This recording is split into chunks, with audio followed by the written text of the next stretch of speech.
The following production is part of the Play Some Video Games podcast network.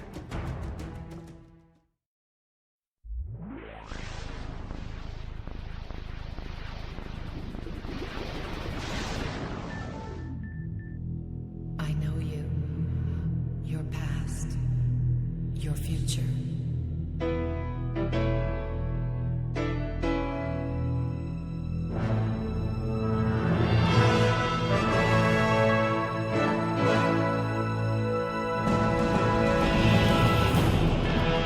Ladies and gentlemen, welcome to this month's edition of the State of the Xbox Empire for August 2019. It has been a crazy last few weeks here for us over here at PSVG. All across the board, we have had some fun stuff to talk about, especially on the Empire side, for those who are fans of a certain other space universe-ish type thing.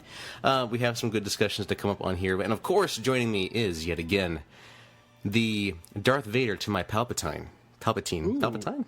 Palpatine, that's weird. I don't know. Of course, I'm talking about Donnie. Donnie, welcome again to the broadcast.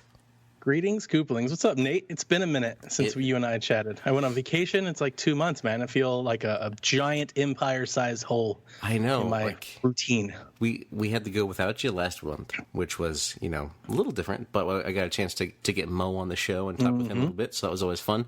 Love having the coach on. Actually, Mo related, this is, we are recording on the 23rd of August. And just tonight, they had a little Disney D23 Expos going on right now. And they announced a show coming to Marvel, the Cinematic Universe, called She-Hulk. And I was actually kind of hoping to get his thoughts on it, because I don't know anything about She-Hulk at all. I'm assuming he does. So anyway, that's completely left field. We don't need to worry about that right now.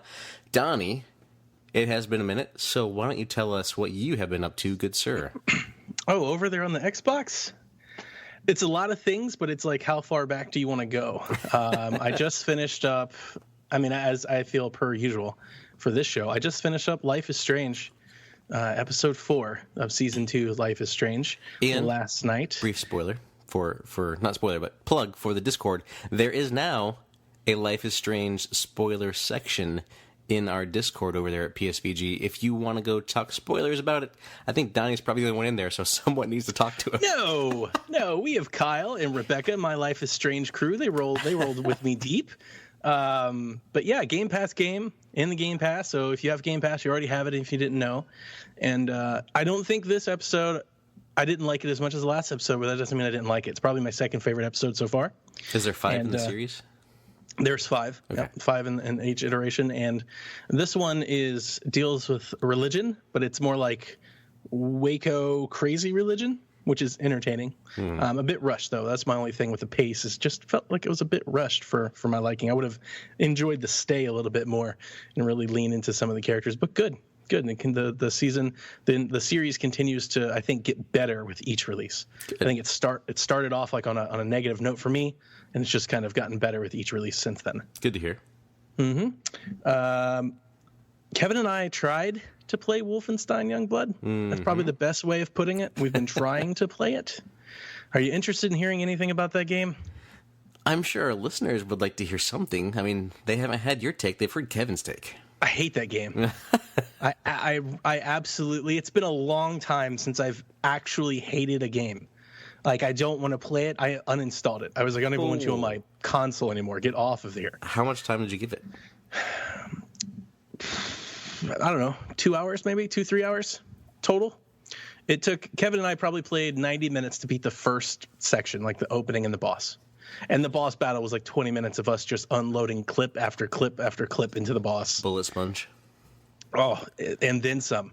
And then we got into the second one, and we were just getting slaughtered left and right. Like, as soon as we entered the level, back and forth, dogs are blowing up. We just keep dying, repeat, die, repeat, die, repeat.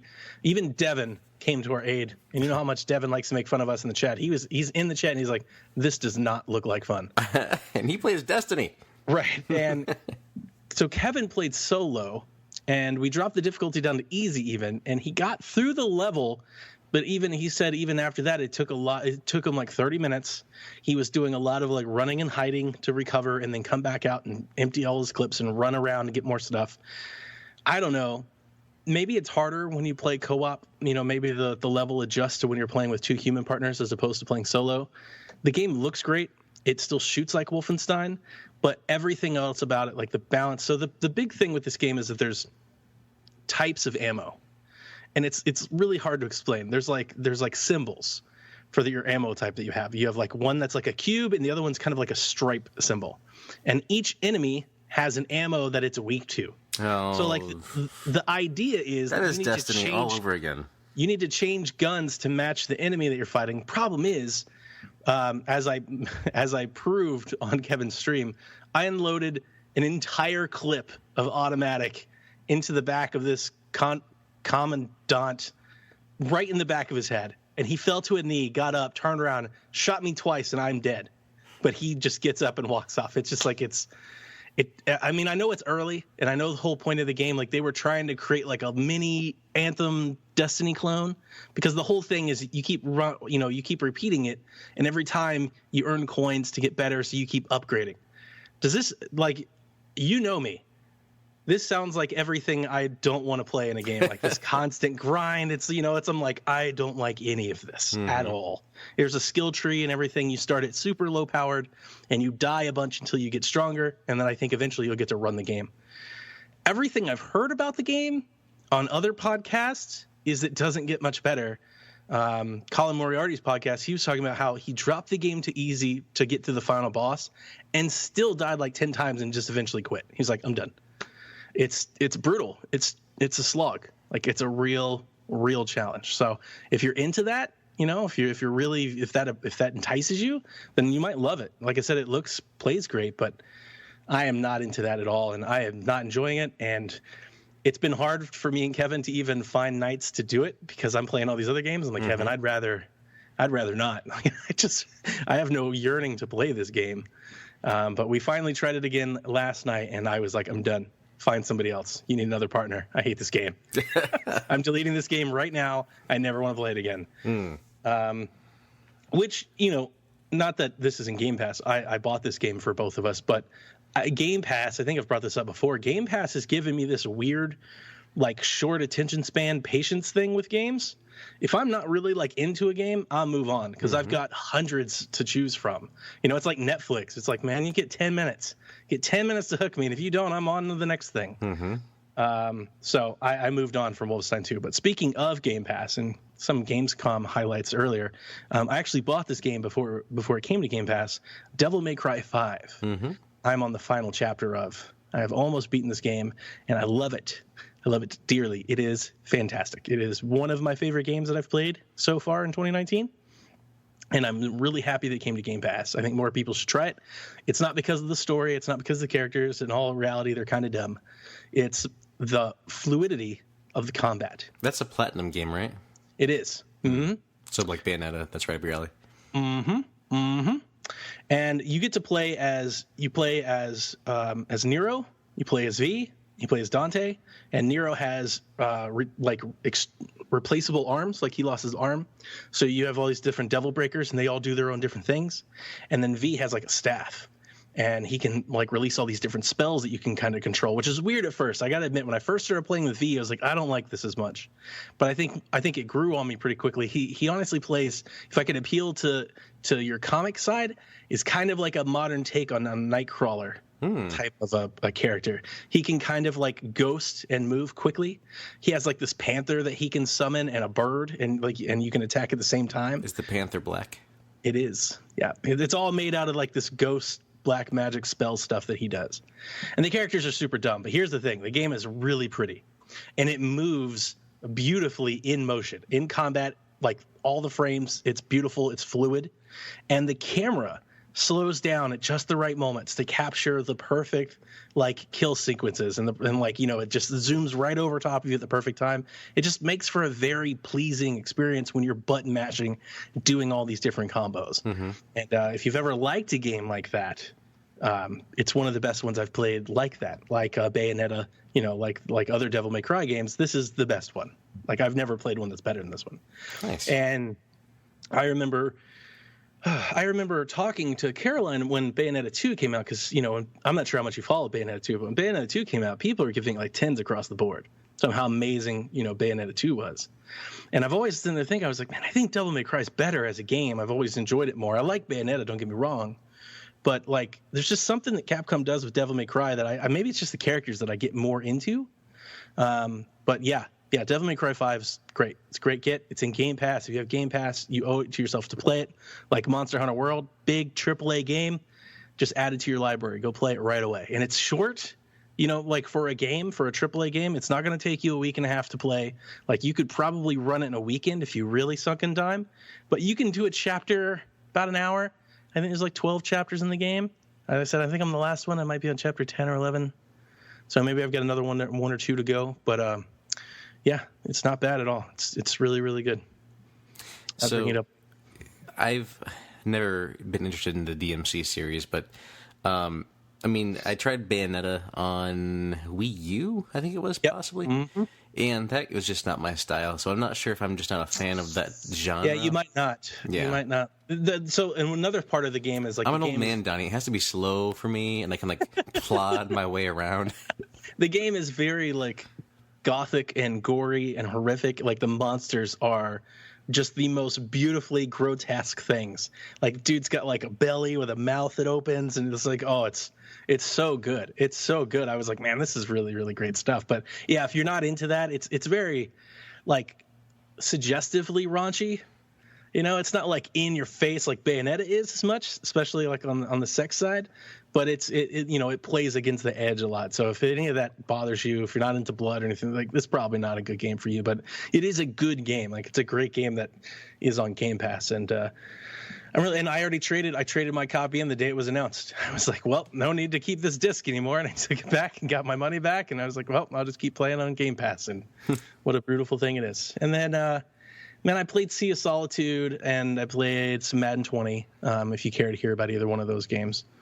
We did get a chance to talk about Madden last month, but what's your take? What do you think so far? It's great. I love listening to the show because Mo is the authority on Madden.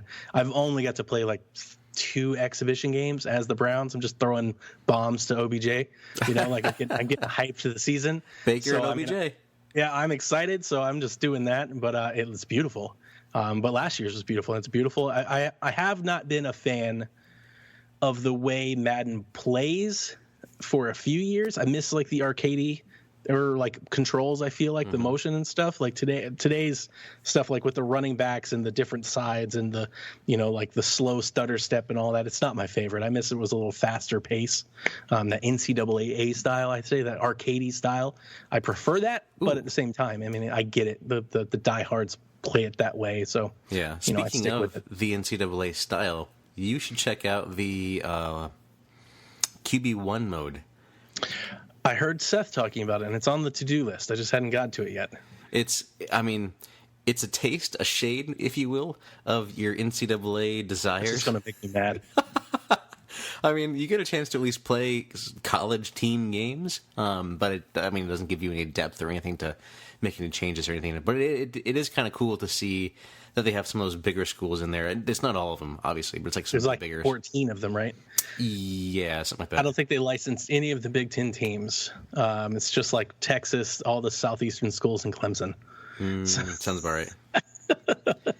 I think I was one of the Florida teams, and I was playing a Texas team in one of the games. I can't remember. Yeah, that's about right. Yeah. Well, cool. What else? Anything else that you have been playing? I beat Sea of Solitude, which... What is that game? Sea of Solitude was at E3 last year. It's very much you might remember it's like a Wind Waker look, as a girl in a boat, and she's driving around a flooded city. Mm-hmm.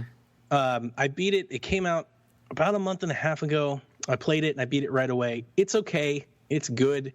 It's very much, a narrative platformer, very light platforming mechanics, go kind of figure out how to reach the light, do the light, fight the boss, and keep going. Kind of like a Journey type of game.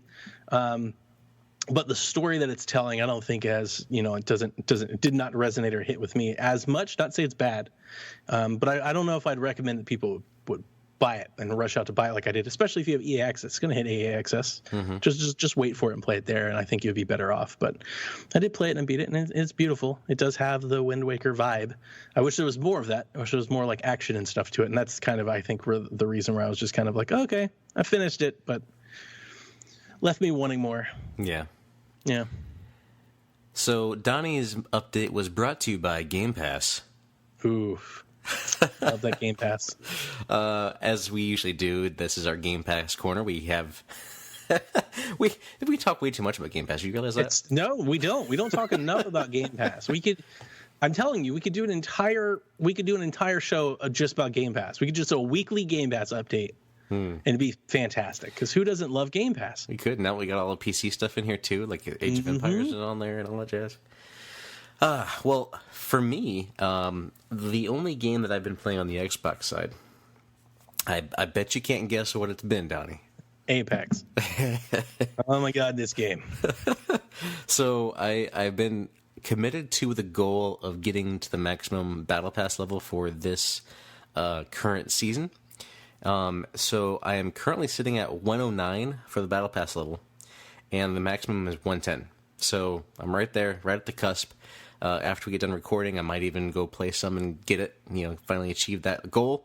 But I've kind of decided that after the season is over, actually after this Iron Crown event that's going on right now, after that's done, I'm probably going to take some time from that game, because I got tons of stuff I should be playing on the other side. You're going to play that Life is Strange, right? Like you're going to jump right in there? I played the first chapter of Life is Strange, and I'm waiting for you to play some Republic Commando, sir. We had an agreement on this podcast. Had an agreement. On this podcast, we had an agreement. So once you start playing you play the first mission of Republic Commando, I'll play the next chapter of Life is Strange. How about that? Maybe. Probably not. Probably not. All right. Well, so yeah, that's basically all I've been playing is Apex Legends. Except I do want to mention this because I'll never make it onto the Shack again, because I think I've been banished. I played and just today beat Marvel Ultimate Alliance 3. Ooh, congratulations, man! I am stuck. I remember. Where do you go after the X-Men Fortress? I haven't picked it up in about a week, and my son's been playing kind of in my stead. I think he played me up to Wakanda. I think he got Black Panther. He's kind of like, we were playing it co-op together, and so I played like a mission by myself, then he played, and then we started playing together. We got through the X-Men thing, and then he started playing. He's unlocked Black Panther, and I'm kind of just over it. I don't think I'm going to go back to it. Well, I knew I didn't have much more to go, so I went ahead and closed it out today. Actually, over lunch, I popped it up and played the last a little bit there. So that is in the books, at least, and that, Donnie, is officially the second most game I've played on my Switch. I believe it. You know what the number one is? Smash. That is correct. Yeah. So I've played this game more than Breath of the Wild. Which means you should turn your Switch in and give it to somebody who will actually put it to good use. Like I like Marvel Ultimate Alliance. It's fine for what it is, but I also see it for what it is. I think it's probably the exact same way people think of me when I talk about Fire Emblem Warriors. Like if you're not into the IP, you're like, I'm not going to sit here and smash that button all the times. It's fine. It's just a lot of the same, and I've got other games to play. So that's fine. My son's still digging it though, and that's why we bought it. And he loves it. He's still smashing away at it. And I'll probably jump in there and split the Joy-Con with him. It doesn't take anything to jump in and play. That is one great thing to say about that game. It's easy to get in there. Yeah. So that is all I've done on the gaming front. Other than that, I did do something kind of fun. If you saw the social medias on the Twitters and all that jazz, I got a chance to go to the Halo Outpost Discovery up in Chicago this month. And Donnie, let me tell you, are you a fan of Halo? Not really. Sort of. I don't even know what to call myself. I guess the answer would be no. Because it's like, if you're a fan, then you are a fan. If you're kind of a fan or lukewarm, then you're probably just not a fan. So probably not. I did like that spiffy polo you were wearing. That's good stuff. Yes, I was wearing my PSVG polo, sporting the little look that we have our logo there. So I was there repping PSVG. Actually, I went there as part of the media, I don't know what you call it, media... Press, whatever you call it. It had a press badge or whatever. So that was a fun time. First time I've done, an event like that for PSVG. So one nice thing about this whole thing was it was in Chicago, so it wasn't like across the way. They travel around to different cities, and they've been iterating each time. So I think the first one was in Orlando, and I think Mo went to that one because we talked a little bit about that. And by all accounts, other people that went as well, it wasn't as well organized as people had hoped the Orlando event would be. And so then they had a Philadelphia event, I think, before Chicago, and then they were at Chicago. So Chicago was either the second or the third. I think it was the third.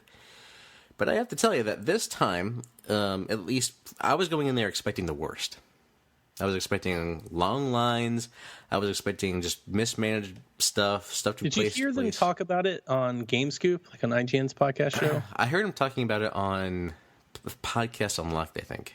Yeah. That's all. That's like my only coverage, and they kind of led on the same thing. I believe like their takeaways was, if you're a big Halo fan, you probably get something out of it, but like it's not like it wasn't like a big must see type of event, but there's like some cool experiences and stuff. Mm-hmm. Yeah, that was kind of where they landed on it. So so Chicago was different and better. Chicago was, so like I said, I went in there expecting what I heard. Right, I was expecting the worst. But what I saw was actually really good and really well done and spaced out. So I don't know if in the other cities they didn't have the spacing, but here they have you probably never been to Rosemont, but it was in the Rosemont Stevens Convention Center up in Rosemont, Illinois, which is just right outside Chicago, just to the west. So it wasn't in like the C2E2 stage where they had like Star Wars Celebration and all that stuff over in McCormick Place, which is the big center. This one is a little to the west side. They've had Wizard World there, so a Comic-Con that I've been to before. So they had their space here. You went in, you registered, you told them who you were. You either get your VIP badge, your press badge, which is what I got, or you get your general access badge at the gate. And you were taken to one of two sides because the VIP side got in like an hour earlier than the general access. And once you went inside, you kind of got ushered in through these curtain areas, and you came right out into this like a museum display piece of, like, the first thing that you see straight ahead of you is this huge statue, this life-size representation statue of Master Chief. That's cool. He's about 150 feet away from, like, the first time you see him, you just walk towards him. He's in the center of this open room. And then over to the right, there's an Arbiter. And then over to the left, there's a Warthog. So these are all life-size representations. They've got other displays around there of, like, different UNSC and Covenant weaponry and memorabilia, different little things that you would see in the games. Like, I think there's plasma grenades and the frags and outfits, costumes, medals that you've seen from different places. So that was all right there, right at that first spot. And so that was all like in a circular setup. On the outside of that, there was also artwork and paintings, and if you wanted to see how tall or how big you were compared to like a hunter or a grunt. You know what grunts are in Halo? Yeah. The little, I've played the games. Little guys. Yeah, okay. A grunt is taller than I thought, like bigger than I thought. Because I always thought that they were just these little things, but just Chief is so big. Yeah, as I say, compared to Chief, they're like knee-high. They're like terriers. Yeah. So, but in like reality, they're about the same size as me, which I was surprised by. And these hunters were like massive. So it was cool to kind of see the representation there and see how big everything was. So just that first initial, walk in there, that the welcome, we'll call it, was really cool and really showed you what this was going to be about. This is for the fans. This is for people who know what this stuff here in this room is, right? If you didn't know what this stuff is, then, you probably wouldn't find yourself enjoying anything else in the room. But we also had, over in the other side, there was a Mega Bloks area. So I don't know if you know this, Donnie, but you know how there's Lego. They have, like, Star Wars has a Lego license where they have all that stuff. Mega Bloks has the license for Halo. I know what Mega Bloks are. Yeah. So they have the license for Halo, so they had all this stuff over here with them. You could build the little things. They had these little figures out there from, like, the different, different Halo, like, Covenant ships and like pelicans and other things like there that you could actually see them all built out. And they had an ODST, like a drop. I don't want to call it a tube, but it's like the thing that they drop in, the ODSTs drop in. Yep. So it was like a life-size one of those. You could get them. So this is really cool. I didn't know that. So I think my son has Pokemon Mega Blocks. He's got a few of these on his shelf. I did not know that there were Halo Mega Blocks until just this moment. Because while I've played the Halos, I've played the first 3. I'm eagerly waiting Reach. It's one of the things I want to talk about Gamescom. Like, where's Reach already? I want to play that. But like I said, I'm not a fan. But guess who is? Jack. My son Jack loves the Halo. And weirdly, like the Assault games, like the overhead 2D games, those are his favorites. He loves the crap out of those games. So now that you're telling me, I'm thinking about wishlisting some Halo Mega Blocks after this. There you go. Because he'd absolutely love that. Yeah, they had some pretty cool stuff there. So it's one of those things too that I've seen them in the stores, but they never really have the stuff on there. But actually seeing like all the stuff that they have for the Halo universe was pretty cool. So that was in one area. Then behind that, Donnie, since you were asking about Reach, they had Reach there, playable. Ooh. And I think it was on both PC and Xbox. Or maybe it was just PC, but they had it there playable. So if you wanted to go check it out, you could go sit down in the area and play it. They had a huge area set up, both a console space with probably at least 100, if not more, consoles. Wow. And then a PC space with double that. So at least like 200. So this is much bigger. This is much bigger in like what you're painting now is bigger than what I was thinking beforehand. Yeah. So these game stations were huge, massive, and I was surprised how many people were actually over there playing. So midway through the day, they had tournaments going on, which obviously would be a draw. Of course, yeah. And so they had, this area was playing Big Team Battle. This area was playing Capture the Flag. This area was just playing, the 4v4s. And that's the seminal Halo experience that I don't have, and I think that's my disconnection is the Halo connection that brought millions of people together were those LAN parties, and not just multiplayer. And I think that's the Halo difference, because every shooter has multiplayer, but the Halo thing is multiplayer where you're playing together. It's like couch co-op multiplayer, LAN parties, playing together. Yeah. I remember back in the day when I would have the LAN parties and the couch co-op stuff happening, and we need to LAN parties and someone up in the other room yells because you got them, or runs down the stairs because I can't believe you did that. Oh, those were always fun. That's what I don't have. That's what I'm missing with Halo. I'm just too late to the game. I didn't catch the wave. Yeah. Well, you're not too late. You can still get there. So there was that, there was a lot of stuff happening out there. There was the tournaments going on, tons of people playing, getting a chance to check out Reach. I did not sit down to play because I'm not a PC gamer and I have the collection at home, and I wanted to check out the other stuff that was there because I wasn't going to be there for the one day. This was an event that went on for 3 days, by the way. Wow. So Friday, Saturday, and Sunday. And past that, they had a big Mixer stage. So Mixer was there, and they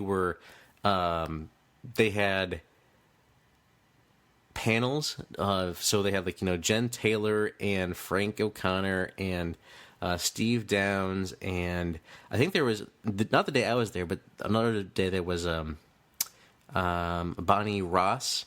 She was there making the next day. But all these people, Kiki Wolfkill was there.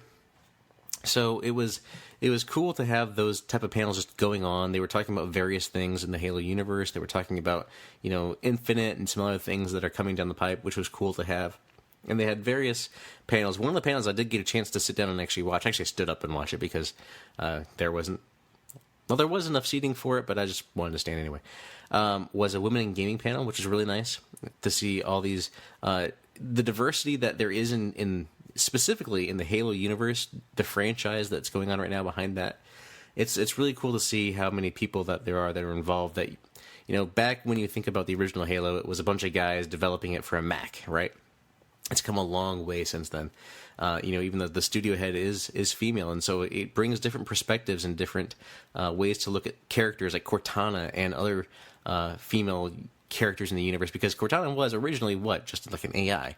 Yep. But as we've seen in Halo 4 and 5, she's kind of progressed on. She has this rampancy issue coming up, and she's becoming more of a character. There's a relationship that really, matured between between Chief and her. So you can really see how that diversity affects that going forward. And there was even one of them on the panel that was she knew like 4 or 5 languages, and she was going to be like a linguistic anthropologist or something like that. So she wanted to work for like foreign governments, or not foreign governments, sorry, for like the government cracking codes and things like that. That was pretty neat. So that was a good experience. And then to the left of that, there was it was called the target range. I didn't get a chance to do that, but it was an area that you could go in there, and they had this apparatus set up to do some sort of target range type practice, kind of like I heard it described as, like when they have those games at like Dave and Buster's, where you throw the ball down a thing and you get it in a basket. It was kind of like that, except with like a pistol and some other stuff, kind of like a little shooting range type thing. Mm-hmm.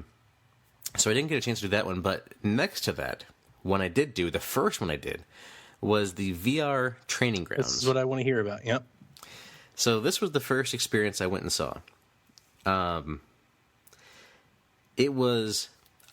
Donnie, I'm not a huge proponent of VR. Because Microsoft doesn't have one. No. I own a PSVR. I've never been a huge proponent on it. To me, VR is the Matrix, and it's not putting something on your face. So that all aside, this was the coolest VR experience I've ever had, because you are not tethered to anything. So they put this HP superpowered computer on your back. It's a backpack. And they have the ground all laid out with the sensors that they need in place and the stuff above it to read out where you're moving, where you're at, so that way it can be free room.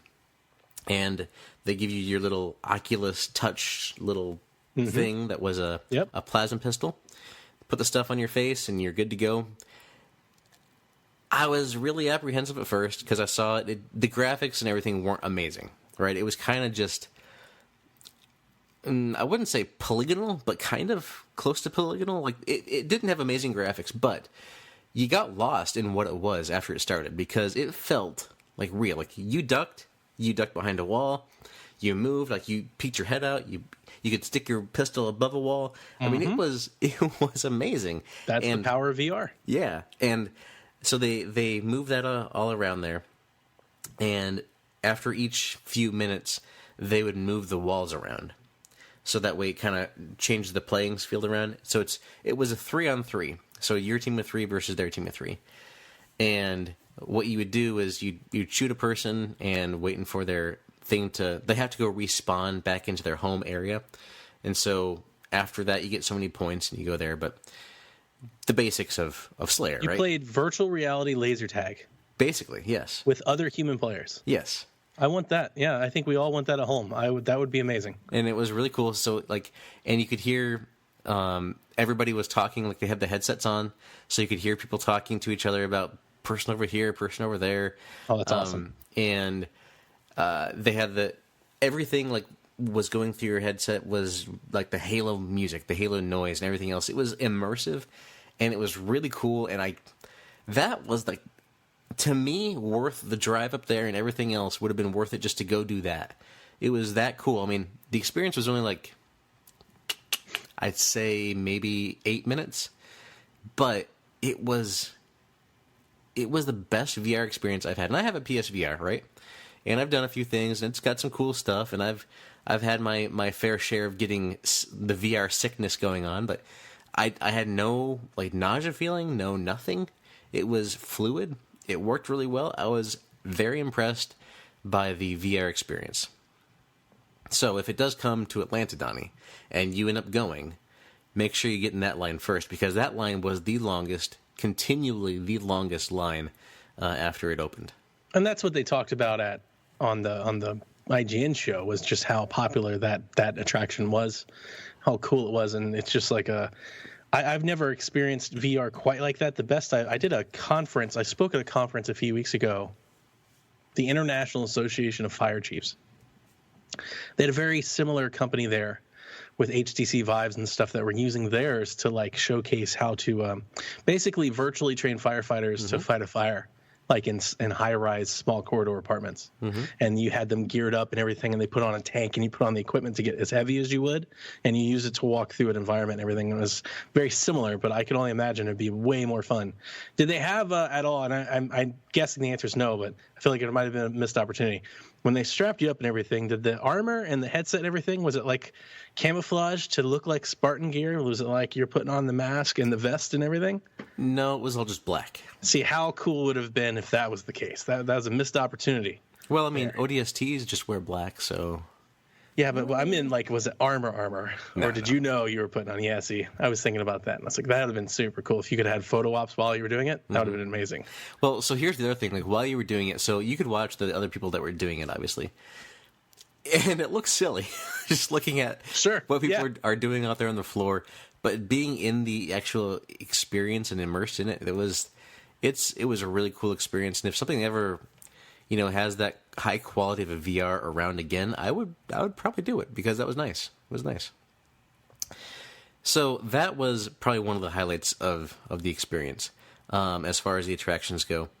The next place that was around the corner from there was like the vendor area. So they had just a few vendors. It wasn't very many, and they were kind of localized vendors that had different...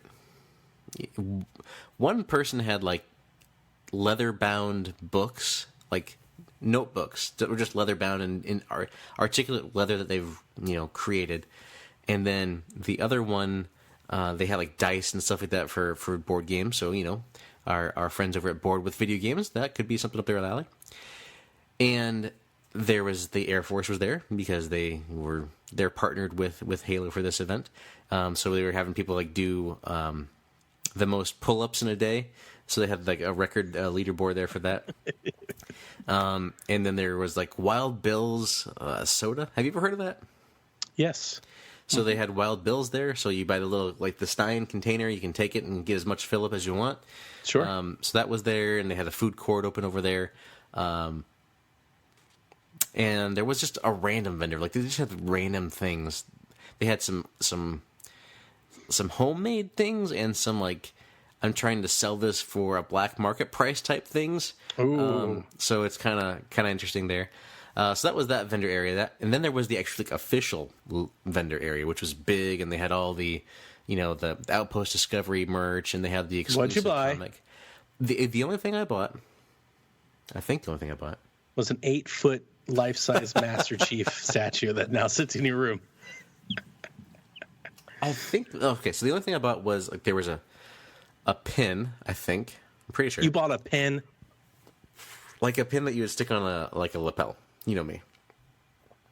You know what I'm saying? Like okay, whatever.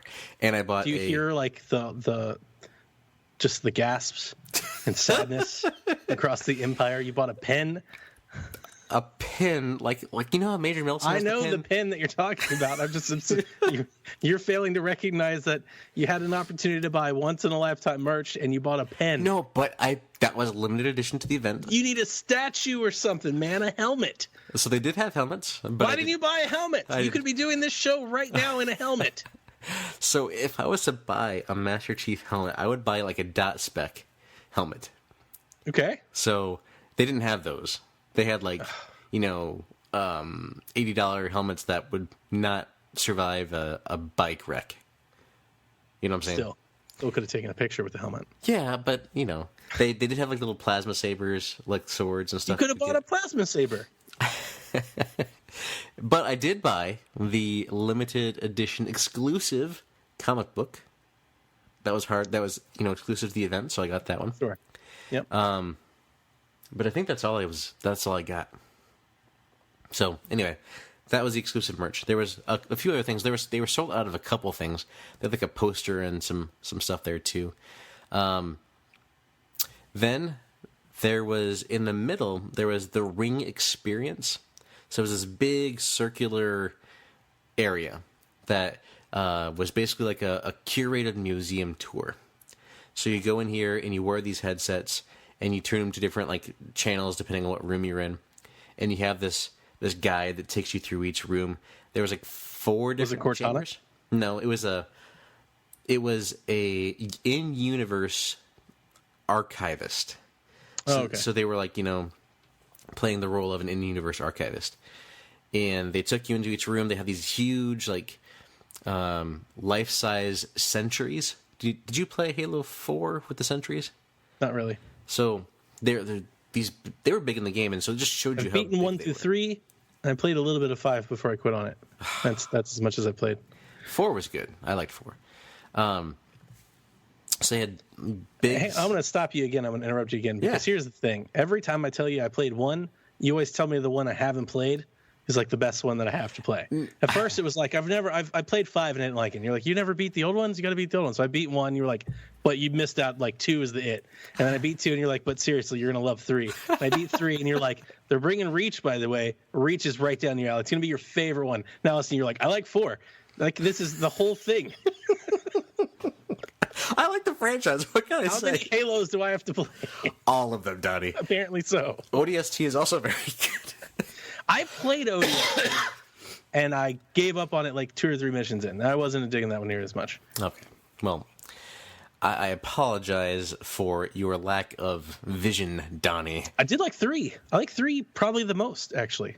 3 was good. 3 was really 3's cool. 3's got all that, like, the kind of what I would call, like, the horror-themed stages and, like, really big boss fights and stuff. I was like, this is more my jam. I like this. This is good stuff. Yeah, well, Halo 1, though, with the flood scene, that was your jam, right? Yeah, the flood was good, but I think Halo 1 was... I mean, I know even though, like, it does look great on the Master Chief Collection, I just think it was, like... It's just old. It's like it's just... If you played it at that time, you probably have more appreciation than you play it now. Yeah. Whereas Halo 3 still felt like new shooter. Yeah. And I would say, like, if you went back and played Halo 4, I know you are done with the series or whatever, but if you played Halo 4, that was, like, the best-looking Xbox 360 game. And I know it's been enhanced for X with the whole collection. I haven't gone back and played that yet, but I'm sure that game looks beautiful. Okay. So that could be one at least worth checking out. So let me go back to the experience here. They had... the monitor. Do you remember the monitor? Mm-hmm.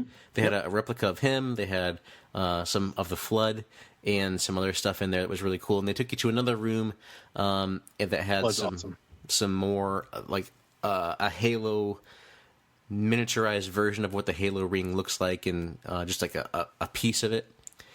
And then they had a 4th room that was like this dome projected area that was really cool, and it showed you kind of the future of Halo, if you will.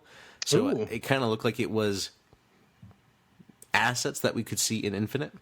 Ooh. And some of the stuff that we would see there. But you weren't allowed to take pictures. You weren't allowed to take any video or anything in this room. Every other room you could, but this one was classified, Donnie. It was classified. So I don't even know how much I'm allowed to say without you and ESC dropping in here, the ONI coming in and saying, what are you doing? Were there dinosaurs? I think there were. I think I saw something that was like reminiscent, like had like that dinosaur stuff. I was like, yes, more Turok in Halo. That'd be great. Exactly. But it was really cool. That room was nice, and that's another piece that, if you're a Halo fan, that whole experience, the ring experience, is really cool. So, past that, there were downstairs. There were 2 or 3 experiences down there. I can't remember. One of them was laser tag. So it was 8-on-8 laser tag. You'd go in and queue up. You wore this like headpiece. That was the only thing you wore. So you were going for headshots. You didn't wear a vest or anything else. No jackets or anything. Nope. You're just going for that like headshots. And then they give you this really cool like assault rifle, battle rifle type looking thing that was really cool. It had a red dot sight on it, so you aimed down the sights and everything worked on it really well. That was a really cool experience. That was like 15 minutes, I think, maybe 10 minutes of the 8-on-8 battle, and it was this big old area. You'd have a little respawn area, so when you died, you had to go back over there, wait like 3 seconds, come back out. That was just really fun. And so you weren't supposed to run in this experience or the VR experience, but Donnie, I got into it, and I was moving a little bit. And so you can't have laser tag and not run. What are you gonna do? Walk around? So here's the funny thing: is I think like the mods in there, like the people that were like watching the stats and stuff, would like shoot you in the head like with their super gun, and like you had to go walk over to the place. So like you die and have to if you're running. So that was like their way to kind of quell the audience. It's like I think that's what happened because every time. Why would you do laser tag and not run? Because liability, Donnie. Oh, insurance. that is lame. Nobody wants to play that. That sounds awful. Like walking laser tag. Well, but you could. What is this? Day of the Dead? Like this is terrible. It was fun though. It was really fun. I enjoyed it immensely, and you could. Like there was a reload button and everything that you'd have to press on your assault rifle to reload, and yeah, it was a good time. I enjoyed it. If they were going to do that, they should have given you like a foam like sword or a noodle, and you just hit each other. Oh, Donnie. The second thing, that was the second thing that I think was my favorite of the whole event was that attraction, I'll call it, was probably the second favorite thing for me. So number one was VR, number two was that. And then they had an escape room, which I did not do down there.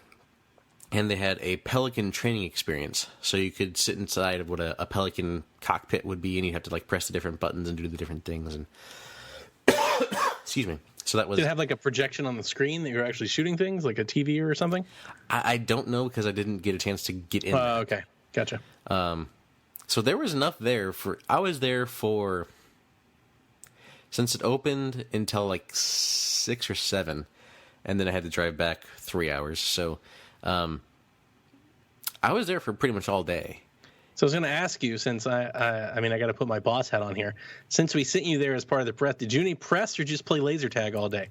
Did you do any interviews or like write anything? Did you take any photos? I took pictures. There we go. I got some good pics. I got some cool. There was a deer actually that I took a picture of that was out behind the area, the venue there. What? No, but anyway, I did take a chance to take some pictures of some of the stuff around there. So you've seen some of that on the socials, and then I did get a chance to talk to John Friend. John is the head or director, I can't remember like his official title, of like Xbox and Halo merchandising. Oh, that's cool. So like the gear.xbox.com, that's him. The Major Nelson pin that I got, that's him. The stuff that was there, the merch, that's him. So he was there, and he went to, I think, a couple of their shows as well and was traveling with it. And so I got a chance to stand up and talk with him, and he is a very tall man. He might even be taller than Mo. Wow. So, like, I was holding my phone, like, up so he could hear it. Excuse us, can we get a step ladder? Yeah, he is like Master Chief Hall, so he could actually be in the Spartan program.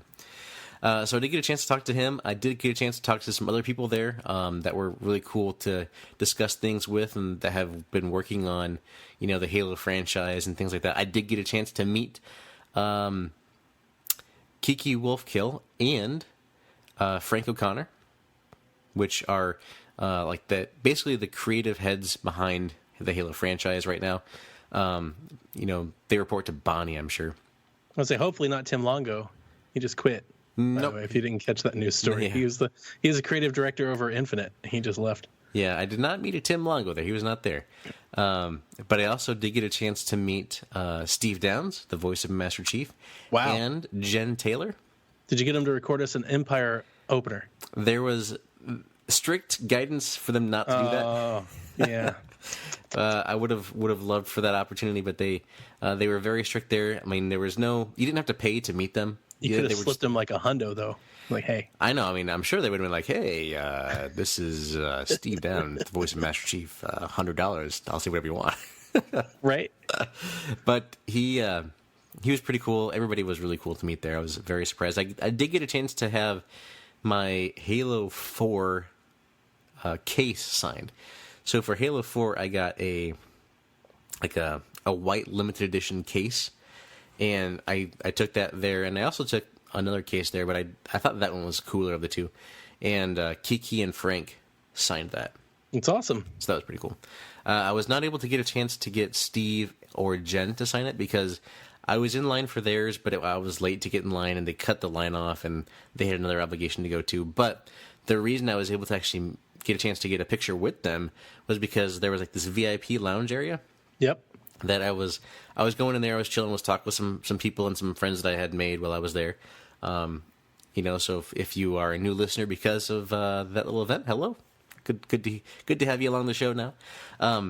But I was able to kind of go in there, and there was the lights were low. When we're in there, we're just chilling. There's Xboxes set up on either side. There's the Battle Team Raven game set up in there, and we're just in there kind of chilling and talking. The lights are down low. Then the lights all turn on really bright, and this security guard with the canine dog comes in and starts checking everybody. And then next thing you know, a couple handlers are coming in, and then followed right behind them is Jen Taylor and Steve Downs. Ooh, and yeah. Hey, they're coming in to say hi and take a couple quick pictures with you. So I was like, I didn't get a chance to meet him, but now I can hop in this line here, like literally right after that opportunity closed, and I was able to get a chance to get that photo up with them. So that was really cool. So yes, Donnie, I did get a chance to meet some folks there that were associated with the franchise that do some great work, and it was a pretty good event overall, I would say. I would like to see them, kind of build on this and grow it in the future years. I'd like to see some more vendors and some more merch kind of there represented, and I'd like to see them, go to more areas. So Chicago area is obviously very popular. They can get a lot of people there. But, maybe go down to like St. Louis or go to Indianapolis or Atlanta. Places like that would be pretty cool to see that the love kind of spread out. But it was nice to have them in Chicago because I could go. It's not that far. But that was kind of the experience. I mean, it was really cool. I would definitely recommend it to any Halo fans that are out there. Is there any questions that you had about the event other than that? No, man, I think you covered it in pretty good detail here. I was really excited to hear about that VR experience, and I'll keep my eyes peeled if it ever comes out my way. If I'm ever in town that it's at, we go down to Florida once or twice a year. I might stop in, take a look. I'd like to see it. Sounds fun. Yeah, I definitely think if you are a fan of Halo, it's a cool experience to go to. I wish that Xbox in general did something like that. That they would just kind of go around and do a roadshow. I was thinking of that. I think we wish everybody did more stuff like this, more outreach and marketing. I know Nintendo has like their little bus trips and tours that they do, and PlayStation had like their traveling event that they've done at times. But a lot of times it's LA, it's Seattle, it's Chicago, it's New York, it's Boston. Like if you're not on the path of these normal like paths, you don't get a chance to do it. Which makes sense. It costs a lot of money and stuff. Fly and ship everything around and move everybody around all the time. I mean, I get why. I actually was thinking while you were saying, while you were closing your thoughts, I was like, why don't these companies do more of this and like partner with like PAX or like these traveling conventions? Like, why aren't they doing more things like that? Because I'm sure they could hire somebody to do it for them, and you probably wouldn't even have to pay them. Like there'd probably be a line of people that'd be willing to do it. Oh yeah, So yeah, I'd like to see something like that where they can, if they decide this is something they want to grow out, and kind of partner with somebody like a PAX or a Reed Pop or whoever to kind of do those bigger events. That'd be nice. Yeah. But again, I do want to thank the PR company for allowing us the chance to go there and represent PSVG as the podcast brand.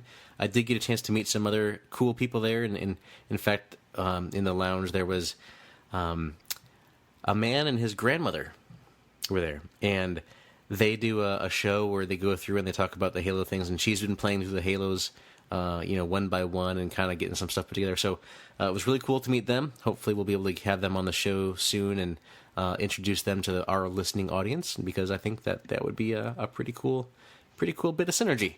Sounds cool. So anyway, I need to take a drink. I need to cough. So what I'm going to do is, dear listener, I did record some audio, and I don't know how it sounds. I haven't had a chance to really listen back to it yet. It might sound terrible. But I'm going to, through the magic of editing, put some of that in now, and then Donnie and I will be back with some more show. So enjoy the audio clips.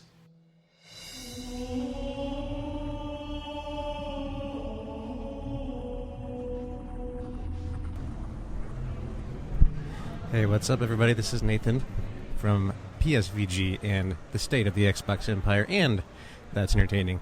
I am here in the Stevens Conference Center in Rosemont, Illinois, which is right outside Chicago, for the Halo Discovery Outpost. This is my first audio recording from the event. I just want to do a quick recap, see what I've gone through so far. So I was able to get in via the VIP hours with the media pass that was kindly provided to me by the PR team. So I want to shout that out. But I did want to say that the lines to get in were not super big, but the event seems to be well organized so far. I know in the past experiences that they've had in Orlando and other places, that's been one of the issues that people have been having. But it seems to be a little bit better this time, at least for my experience, or it's just tucked away in Chicago and nobody knows about it. Because that is one thing about this, is that there wasn't much advertising. If you weren't in the know, or if you didn't understand, Twitter and video games and put the two together and were able to see the tweets and things about Halo Outpost Discovery, you may not have known about it. But it seems to be better so far. Anyway. So I waited in line there. I got a chance to talk to a couple people there, a father and son that came down from Milwaukee. They have been Halo fans for quite some time, and since the original Halo Combat Evolved. They did couch co-op. They did system play with crossplay. Not crossplay, but what's it called? Crossover cables. Whatever the LAN parties. There we go. So... but they talked about that, how they've liked the Halo franchise through the years, the books, the content, all the good stuff to come out of the Halo franchise.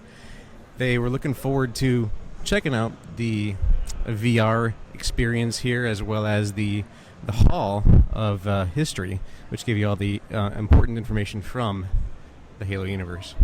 And didn't get a chance to see them past then, so hopefully they've had a good time. And if you guys are listening, it was great to meet you. But as far as what I've done so far, the first thing I was able to do was get in, walk through the Hall of History with Halo. The Master Chief sitting right there as a statue, a life-size statue, so you can really see how small you are as a person in comparison.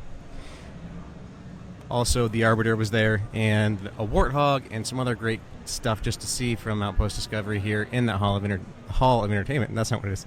The Hall of History. So, a lot of interesting things here, especially for those of you that are fans of the Halo franchise and of the lore. The next thing I was able to do was go over to VR Training Grounds. The VR Training Grounds, now, I've not been a huge fan of VR in general so far, but this is the best VR I have ever experienced. They strapped an HP Omen backpack to your back, so you had free run, you could walk around. They let you play a team of 3 versus 3, and you were able to play for about 5 minutes, I think it was. And so it's red versus blue, your team versus another team. It was fun. Like, I got into it. Like, you weren't supposed to run or anything, and I am guilty that I did start running at one point, because that's what you do in first-person shooters. You run around. So was able to play through that. Was excited to get through there, and it was really cool. That VR experience, man, it hands down the best I've done. I want to wait in line again for it, but the line is long. The other thing I've done is the ring experience. Now, this is a set piece where they walk you through, I think it's like 3 or 4 rooms that have different Outpost Discovery artifacts, so you can learn about some different parts of the Halo mythos. They had a life-size representation of a Sentinel in there, which is really cool. A scaled fragment of the ring, and they also had, it was the Monitor, like a replica of the Monitor, Guilty Spark, a replica of one of the Flood monsters. I can't remember the name. Sorry, Luke Lore, if you're listening, I failed you completely because I can't remember the name of all the Flood monsters. And then the other thing was an activation key for the Halo, which was supposedly the actual activation key from the first recovered ring. So very cool and very interesting. And the last room was classified. I can't talk about it, but it was really cool. It's classified. Can't much say about it. But if you send me a DM, maybe I can say something. I don't know. Anyway, it was really cool. Great experience in there. Recommend definitely those two if you are making your way out to an Outpost Discovery. in your area. Very cool. So there's still a lot left to do here. I will check back in later. And again, this is Nathan for PSVG signing out. What's up, everybody? This is Nathan again from PSVG. That's entertaining. All that good stuff. Anyway, it's been a few hours since my last update, although for you, it's not even been any time at all. Crazy how time works, right? Anyway, so this has been a pretty cool event so far. Since the last time I tried out the Halo Fireteam Raven. That was interesting. It was kind of cool. Sit down, one of those kind of arcades where you have someone sitting next to you and you have the little thing that, like little turret thing that you're shooting to destroy Covenant along the way. So we played through that a little bit. It wasn't too bad. You couldn't play for too long because there's a line. Moved on over to check out the line situation for meeting Jen Taylor, who is the voice of Cortana, and Frank O'Connor. Sorry, not Frank O'Connor. Steve Downs, who is the voice of course, John 117 Master Chief. So hopped over there. The line was pretty long. If you've seen my Twitter, you've probably seen the actual line. They came out about 30 minutes before the scheduled time was to be over and told us that, hey, chances for you guys to be in here to check this out are like 0. So that wasn't going to happen. But what happened was, after that happened, people kind of got disappointed and left away, and then they said, so we're going to go ahead and start the line for Kiki Wolfkill and Frank O'Connor, which are, executive producer, studio heads. They're basically behind the Halo franchise at this point. So I was like, well, let's go ahead and wait in line for this. And for this one, what they did is they gave out tickets. So we got in line, and they gave us tickets, and they said, okay, go walk away and do whatever you want to do, and then you can come back in about 45 minutes when it was time for that next line to start up. So I did. I got my ticket number was number 45. Walked away. I have access to the VIP area. Oh, I'm looking out the window. There's a deer over here.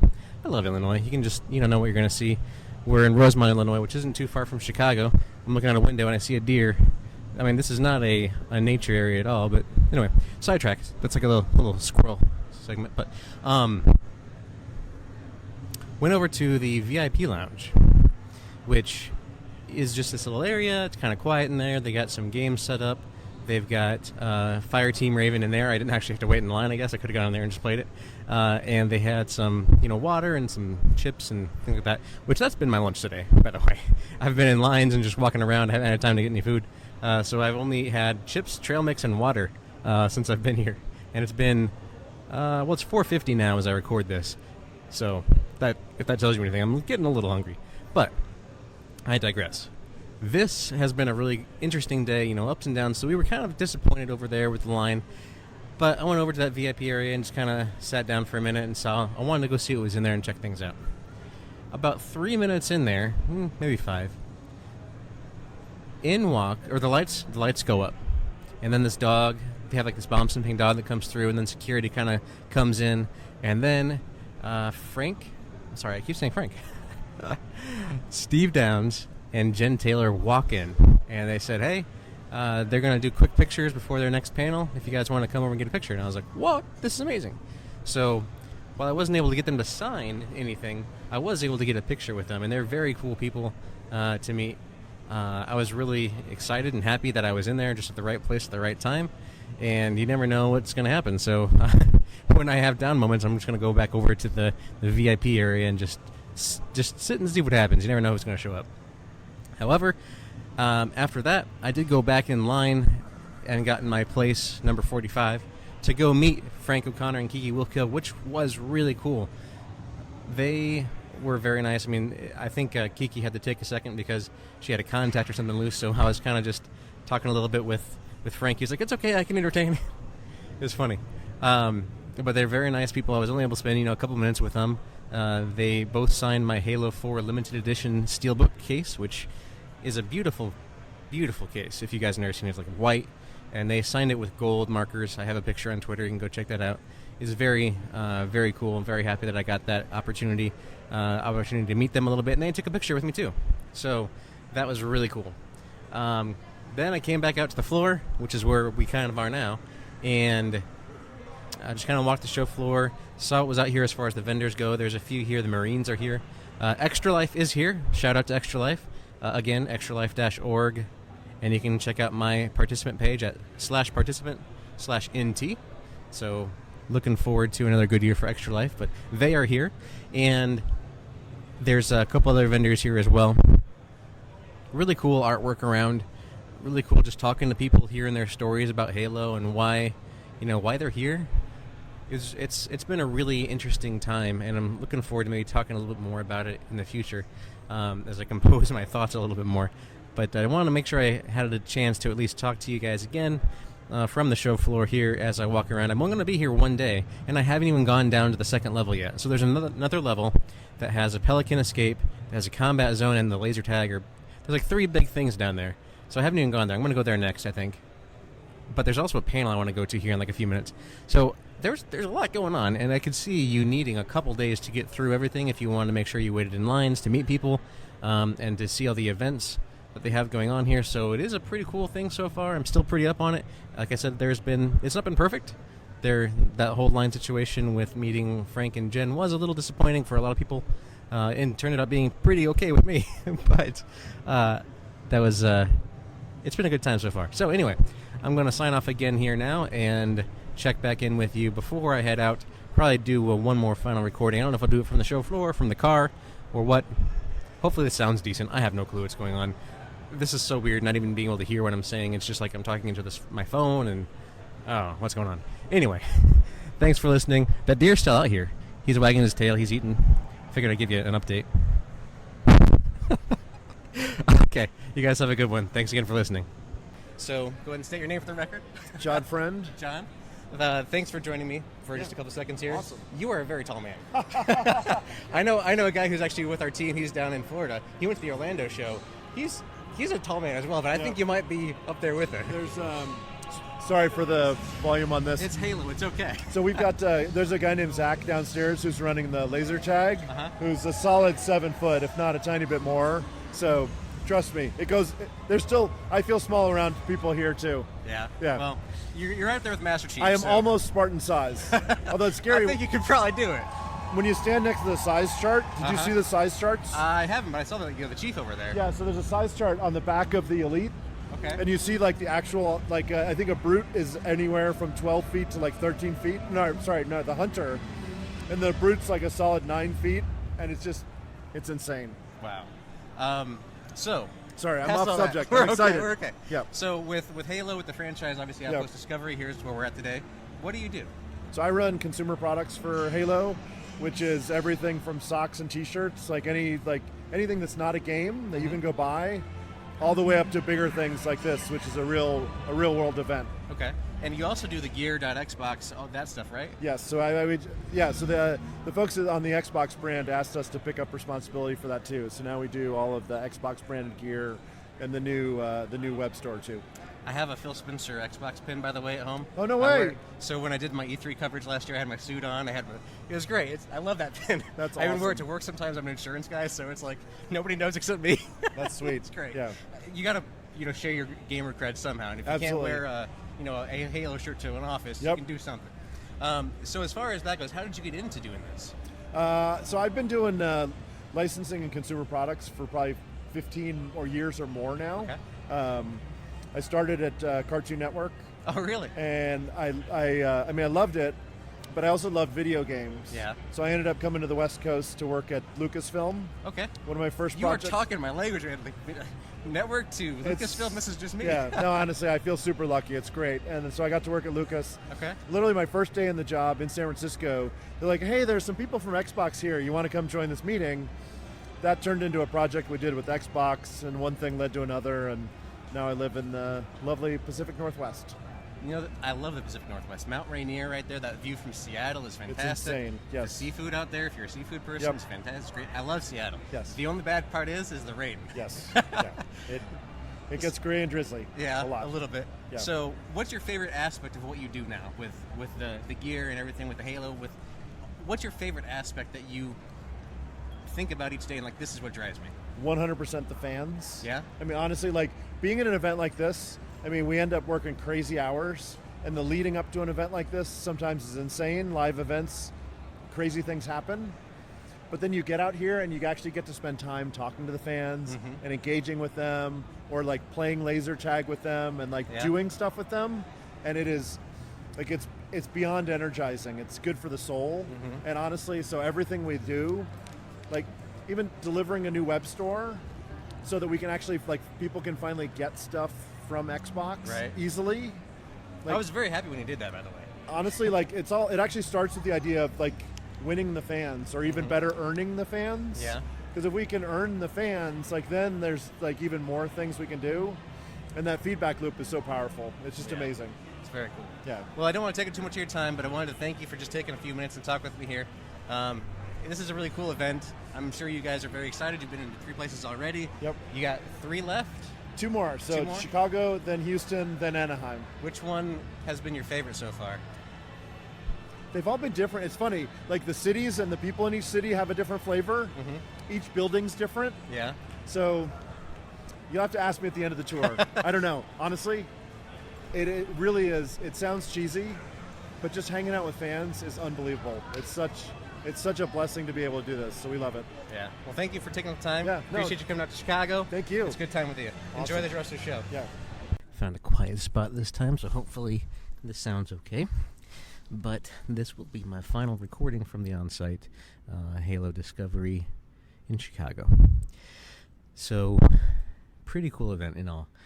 Since I last gave an update, I went to the Women in Gaming panel, and that was really neat. Got a chance to ask a question towards the end of the panel, which, if I can figure out a way, I'm going to try to incorporate that to this audio as well. But really cool to see all of them up there talk about their experiences in gaming, where they are now, and just, really cool just to see the diversity that there is in gaming now, and how far we've come.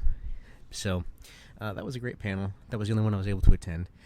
It is now, as I record this, 7:49. So I've been here for pretty much a full day. I'm about to head back home because I have a 3-hour drive back. So this show, I was able to go downstairs and do the laser tag, which was really interesting. Like, this isn't laser tag like I played when I was in high school, right? This is laser tag that they have a really good setup in there as far as the walls and everything. They have battle rifles that have red dot sights, and it's really good. The hitbox is this little crown type thing they put on your head, which is just a really simple solution. Like, I remember putting on vests and stuff back for that stuff, but this game, no, you're just going for that head crown thing. So it was really cool. I can't even remember if our team won or lost, but I just had a really good time. The blaster battle rifle things were really well constructed. They were actually high quality, and I enjoyed what I saw there. So pretty impressed by the laser tag, which I almost didn't do. Actually, the last interview that you heard a second ago with John Friend proves to be a friend, because he convinced me to go down there and check it out. Otherwise, I wasn't going to.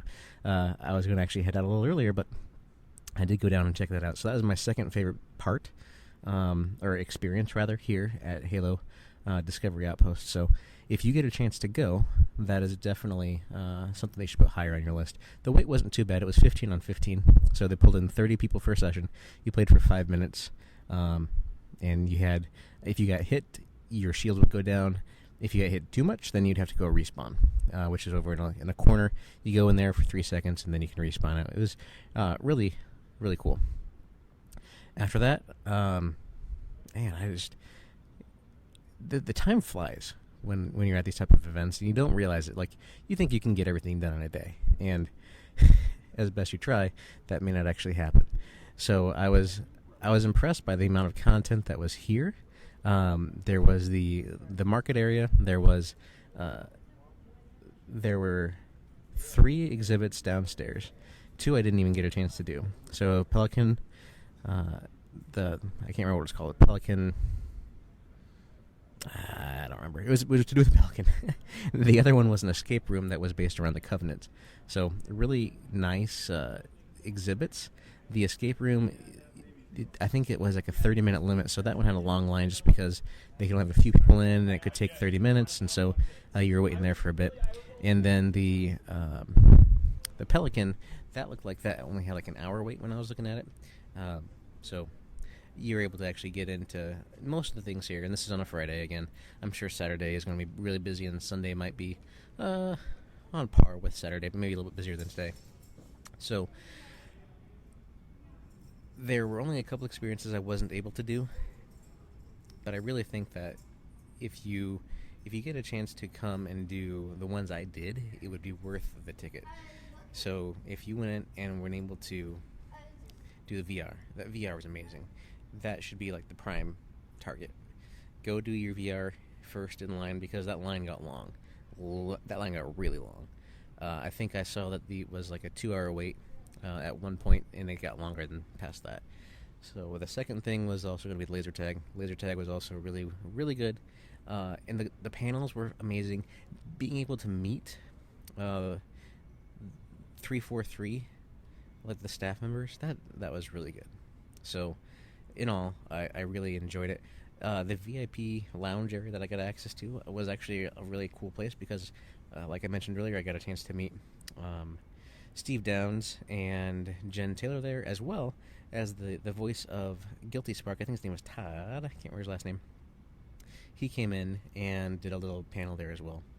So, not a panel, but he posed for pictures with people. And then I got a chance to meet some people as fellow podcasters. There's a grandson and his grandma that actually do a podcast together. And I got to check it out. It was really cool. I think his name was Caleb, and I think her name was Jane. I want to say Jane. So, shout out to them if they're listening. I think that that was really cool, being able to introduce your grandma to the Halo franchise, to this universe. There's so much here, and this event really has kind of rekindled a little bit of my love for the franchise, because it has waned in recent years, but there's a lot of lore, there's a lot of story, and they really did a good job with this event. But yeah, so that's going to do it for me here at the event. I am going to make the 3-hour drive home now, but I wanted to at least capture one more time while I was on site some of the thoughts that I had.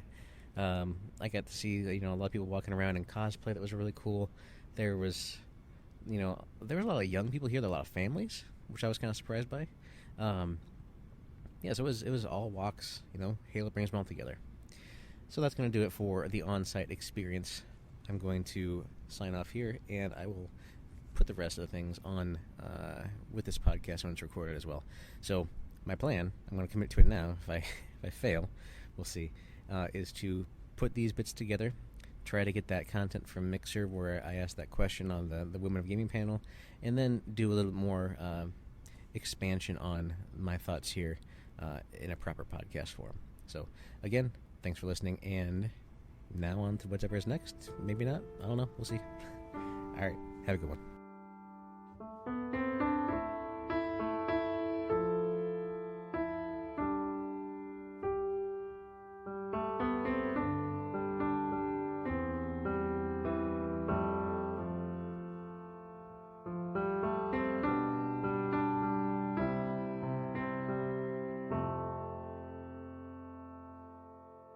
Hopefully you guys enjoyed those audio clips from Halo Outpost Discovery. Now, Donnie, what else do you have for us this month? Well, we had a bunch of news. So Xbox did their big inside show at Gamescom, which is standard, I think, at this point. Like, they've really, put their weight behind Gamescom. It's an event that you can tell that they're really trying to push, and I think it's, to reach a new international base of folks. But before we talk about what they talked about inside Xbox, Nathan, something quite major happened before that morning. It was announced that Microsoft will be publishing Ori and the Blind Forest on Nintendo Switch. Yes. No thoughts? I mean, I'm surprised that it's taken this long, if I'm being honest, because that is a game that I think Switch players and Nintendo players in general, heck, PlayStation players would really enjoy. You know, it's that good platformer. It's great art style, great music, hard. So it's got the difficulty side on there, but it's a great game, and I'm glad that they're going to be able to play it. I mean, you know, when you think about the whole exclusivity war and things like that, I've never been a huge proponent of exclusivities. The only reason why I play on Xbox is because I like the ecosystem, I like the achievements, I like the friends list, I like the controller and all this other stuff. Exclusives don't really do much for me. Like, I have a Switch, obviously, and I have a PlayStation, and I have the Xbox, and so I can play all the exclusives anywhere, but I'm glad that people who might only have a Switch now are able to play Ori, because it is a tremendous game, and it's an emotional game, and it's beautiful. It's great. It is. Yep, it's one of my favorites, and it's going to sell extremely well. After that, there was a little press clip that we talked about on Shaq already, but I wanted to run it by you because somebody had asked them in an interview, and the official response was that Xbox had no plans to publish any future Xbox exclusives on any other platform, but they did announce that they do want to put xCloud on other platforms, all other platforms for that matter. What we discussed in Shaq is, do you believe that? Like, I think it's so. I mean, obviously, I think xCloud will come to Nintendo Switch. I've been saying that for a while now, but I don't think they're done putting their games on other platforms. I think it doesn't go with what Phil Spencer's been selling. Well, let's take history as the example, right? Minecraft is still on all the consoles. Yep. Minecraft Dungeons is coming out on all the consoles. Yep. Mm-hmm. When you think about an exclusive, I don't think Microsoft or Minecraft is an exclusive, but I think of like Halo, right? Yep. As being something that they'll probably keep on the Microsoft platforms, but you know, I think the wording was they had no plans to publish on other consoles. Is that the word they used? Publish? I don't remember. I don't have the story queued up, but we talked about it on Shaq, and I actually think it was just somebody catching them off guard. I don't think they're going to admit that they've got plans to bring Banjo or Rare Replay or anything else, but I expect that they will. Mm-hmm. And I think it makes a lot of sense for them to get the most out of their IP. And like they're already doing almost everything on PC already. So like they're already kind of still, very much supporting the PC platform. And I think they will continue to support the Nintendo Switch platform all the way leading up until xCloud launch. And I think they'll continue to push that as many different places as they can. Mm-hmm. That's just like the Xbox mantra. Right. So I just thought it was an interesting throwaway line. But yeah, I mean, I don't think that there's too much to really read into about that, but I wouldn't be surprised if we get like Ori on the Switch, and then if they decide not to necessarily publish it, but they say, hey, if you subscribe to xCloud, then you can get access to it over here. That could be like not the first taste is free, but the first taste is, native. Well, and it's mentioned because Phil Spencer went on record and said he wants Game Pass on all platforms, even PlayStation. He wants Game Pass anywhere he can get Game Pass into. And it'd be very interesting to see if xCloud can play any role in that. But in the exact same breath, like I like this delayed timing too, because Ori is sold what it's going to sell on Xbox, right? It's done. Mm-hmm. But now you introduce a new crowd to it right before you release the follow-up, the sequel to Ori. And maybe a year from now, Will o' the Wisp comes to Switch and other platforms. And like all you're doing is endearing people to your products. Mm-hmm. And eventually maybe some Switch players play Ori and it's their favorite game. And now they've got to go get an Xbox. And they hear about Game Pass and they see all this stuff, and then we're going to hear more news coming within the next 6 to 8 months. So like maybe that's the tipping point. Somebody plays Ori and they go, oh, this game's great. I want to know more about this, and they look it up. I mean, it's all positive. There's really no negative here. I don't think anybody's like, well, they put Ori on Switch and now I'm selling my Xbox. Like that's I don't think that's happening. Right. All right. Inside Xbox. All right. So I've got some bullet points here. We already talked about one, Devil May Cry out on Game Pass. There was a lot of things that came out on Game Pass, especially Game Pass for PC, by the way. One of the ones was Ape Out, which I was super excited for because I've beat this game on Switch and I love this game. Ape Out is tremendous. Devolver Digital game, super fun to play. But it's not coming to Xbox. It's just Game Pass for PC.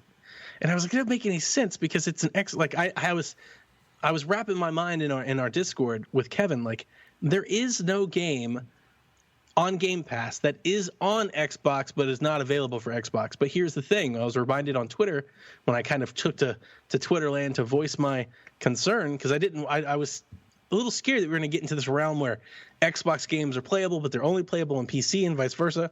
Here's the thing. Ape Out's not available for consoles. I'm pretty sure, as it appears, Nintendo appears to have some sort of timed exclusivity on the console version of that game.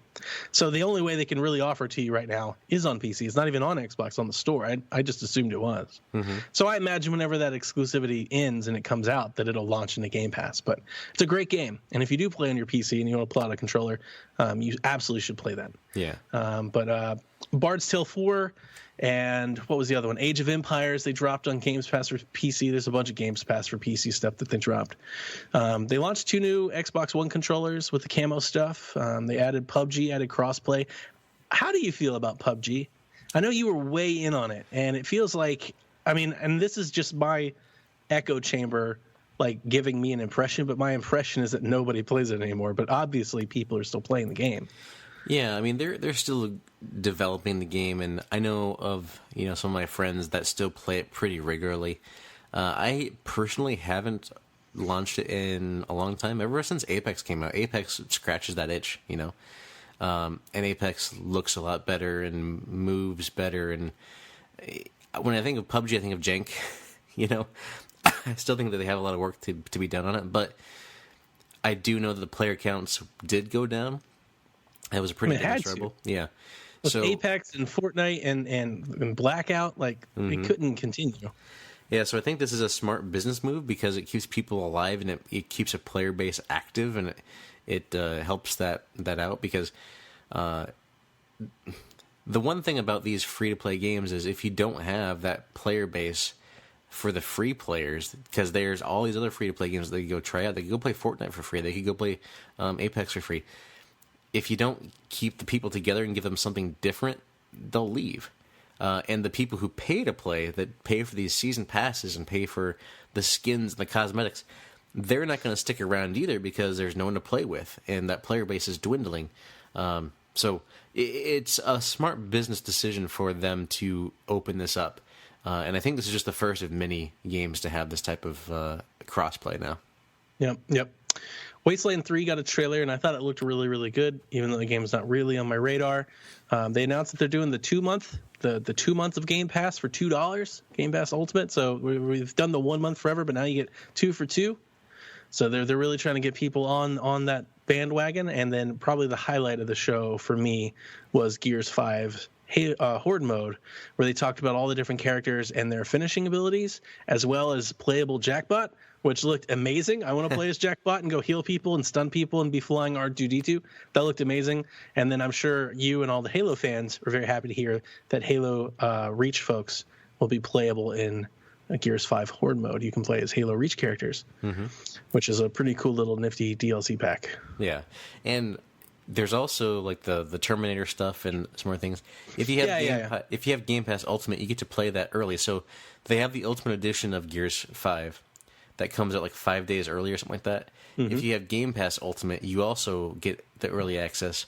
And if you play it within that first week, you get access to the Terminator content. So make sure if you have Ultimate, just log on and play it for that first week. I'm super excited about Gears 5. I have the KTS controller, and Gears 5 looks to be incredible. Although I will say that the environment that they showed in their Horde mode is not my favorite. It's just very like dusty and beige and red and like clay, and I was just like, I loved Gears 4's like environments with like the vegetation, the trees, the forest, the green, like the night sky. I want more of that. But it was really cool. I gotta say, Inside Xbox is really hard to watch, and I feel like every time they do this, I feel like I say it, so I don't want to sound like a broken record. But they did a lot of 5-10 minute breaks on NBA 2K and the Division, and these are partners, and I'm glad that folks get this information, but I wish that they would speed it up a little bit. Dev and I had a long discussion in our Discord about this because he likes the deep dives, and I do too. I just think when you have a deep dive for a game that fans aren't interested in, I think you risk the chance of losing them. So whereas I always think you kind of keep it brief, keep it moving, and then instruct people where they can go to find more info afterwards. I think that's the connection. I think that's the good connection to keep, because some of these things, like they had Josh Hart, by the way, who plays for the Pelicans in the NBA. They were asking him questions like, "Hey, what do you think?" And he was just like, "Yeah, I've never really thought about it." Like, just it didn't seem like he was really even prepared. Like his answers were just throwaway. They didn't have a story. They weren't entertaining. He was like, "Yeah, I don't really care much." And I was like, "Great, Josh Hart. Thanks for this non-answer on this live show." Just things like that. I wish we could, I don't know, script their way out of. They did announce XO19 for London. Tickets go on sale, I believe, next month. The show is in November. Am I going? Yeah, I'm going to swipe the PSVG credit card and head out to the UK. They called it their. I think this is just hyping them hyping their own event. I kind of wish they wouldn't do this, but they said it'll be their biggest Inside Xbox presentation ever, which has led a lot of the Xbox blogs to wonder, do we see Scarlet at XO19? I don't think so. I don't think so either. And I don't think they have a new game to launch. You might see some good Halo stuff, though. You think so? It's not too early for them. I don't think we're going to more. see Halo until they show the new console, man. And I don't think they're doing the new console in November. I mean, it's not coming out this year. So it'll be next year when the new console comes out. So it'll be next year when Scarlet or when Halo comes out. But why would you use Halo Infinite, like the reach that? Because that's the game, right? That's the all eyes on game for this new console. Why would you ever show that like in real detail, outside of the teaser they showed E3 in real detail? Why would you show Infinite without the box? Like you want those announcements to come together. You want them to be synonymous with each other. Yes and no, because once you start hyping stuff up with the game, right, and you say, "Look how great this looks," and if you need to start a hype machine up to get people excited and talking, and then saying, more to come on this later. That's the problem. What is the first thing they're going to? All right. So let me paint this picture. Here comes November, EXO 2019. They have this ridiculously long show talking about the Division and Metro Exodus again. That's a pot shot. I'm taking little cheap shots. And they show you actual real dive on Halo. Maybe they announce Battle Royale. Maybe they show you a campaign. What's the very first thing the press are going to ask them after that? Is this on Scarlet? Is Scarlet launching next year? Is it only on Scarlet? Is it on current gen? Like all of the questions are going to be related to that box. You can't not answer those questions. You have to say something. You can't just skip it all. I see your point, but I don't think they can do that. I don't think that makes good marketing sense. You want to launch those things together at the exact same time. And I think that's why a lot of the blogs and like Thurrott and stuff, they're talking about it. It feels weird that they would ever showcase their new hardware or a new game in the middle of November, like right in the midst of the gaming season. And I don't think they have new games to launch for like next spring. I think the best they could do are like DLC updates. And maybe they have a studio acquisition, maybe, but they got to do something. I mean, if they're going to call it their biggest show ever, I mean, I don't know. Every time I get excited for Inside Xbox, I feel like I come away, a little let down. And I'm just now going into them, I can't imagine being like blown away by anything they had to say in November, but that's just me. Yeah. I mean, I'm always tempered expectations for anything that's not E3. Yeah, because I think E3 is their big show. I think we see. Ooh, that's a good question. I think we see Xbox before E3. I think we see the box. I think we know what it is, and I think we know the price, and we see Halo before E3. I think they'll do their own event. Now it might be like 3 weeks before E3, but I think they're going to do their own announcement. I see the cycle, at least in regards to this. I see the cycle repeating itself. I think PlayStation will have a keynote like in February. They're going to talk about the new hardware and all the flops and things and show you a new game, a new Spider-Man. And I think Microsoft will have pressure to respond, and they can't wait until June to do so. So I would expect them to do something, after that. Yeah. We'll have to see. Yeah, we'll have to see. I don't think that it's going to be anything earth-shattering out of XO, but could be wrong, and I'd like to be wrong. Yeah, I would too. And that's the thing is, I mean, they've got the bleeding edge like beta, right? And maybe they've got DLC expansion. They can talk about Gears. Are we expecting another expansion for Forza? No, I think they're done. I think so too. And I mean, Sea of Thieves and State of Decay, like they see Fable. I was thinking like they could at least announce that it's coming. Like they could give us the E3 thing that we were thinking, like at least a splash screen, like more to come. What if they gave you like a couple teases of, you know, the launch window games for Scarlet? A couple teases. I mean, they've got all these studios, right? Mm-hmm. I mean, I wouldn't mind priming the engine a little bit. Because here's what I was thinking. I stand by my statement. It can't be Halo. You can't use Halo. Halo's their biggest attraction. Like Halo Infinite, it's hard to put into words how important it is for the Xbox portfolio and the next console cycle. I feel like Halo Infinite has to hit like well. I think the industry is in such a different place. I don't personally think like Halo can be like top 3 game of a generation like it used to be, you know, like in my opinion. But I think it has to hit. Like it has to be a hit. People have to like it. They have to love it. That's why I think Battle Royale will be in it. Like I think it'll do all the things that shooters do because they need it. Like it needs to fill a window. But they have all these other studios that they've acquired. And I wouldn't be surprised if maybe they showed you 2 of them and said, stay tuned to April 15th when we show you the next Xbox. Tax like day? I'm just threw a date. I'm just picking a date out. But yeah, like May 1st. Tariff day. Yeah, whatever. Where they say, we're going to show you Scarlet and we're going to show you Halo Infinite and it's going to be on this date and there'll be more to come. So in my mind, I think you could see a Fable. Like I think you take one of those studios and you show a new game and then maybe you go, and here's a surprise, and like a Fable logo pops up, and it's like confirmed for next gen, you know. And then they go, "Oh, speaking of next gen, in May, whatever, we're gonna have an event where we're gonna talk about it." Mm-hmm. I could see that, but and that would be exciting. I would be excited. Watching that show, I would be exciting. I'd be blowing up our Discord. I'd be typing all the things. But at the same time, if that's gonna be an hour. Like they've got to stop these shows, man. They was so long, Nathan. I was sitting there watching it Monday. I was sitting at my desk eating my sandwich, my chips, and I'm just like, why are they doing this? Like I felt like I glazed over 2 or 3 times in the show, only to like pay attention and be like, it's still going. They're still doing this. I don't know. Maybe it's just a personal like take. As Devin always says, I'm conditioned to the direct style. Mm-hmm. Maybe. But I don't think it's the best way to keep your fans' attention and to keep the eyes on. Like, I think that's the whole point of this event is to keep eyes on you. And when you do 15 minutes of Division, what about everybody that doesn't play the Division? Like, do you think they're going to stay through the whole thing and wait for the next thing? I think they're going to turn it off. And they'll wait for a recap. They're just not going to stay. But, I mean, Donnie, I'm sure they have some numbers to back up the content that they're showing. I hope so. Maybe Division doesn't appeal to you, but maybe it's the number 3 played game on the system. Yeah. No, I mean, that is very true and accurate, and maybe you're absolutely right. So maybe it is just a personal thing. I hope they do. For their sake, I hope they do. I watched the whole thing from start to finish.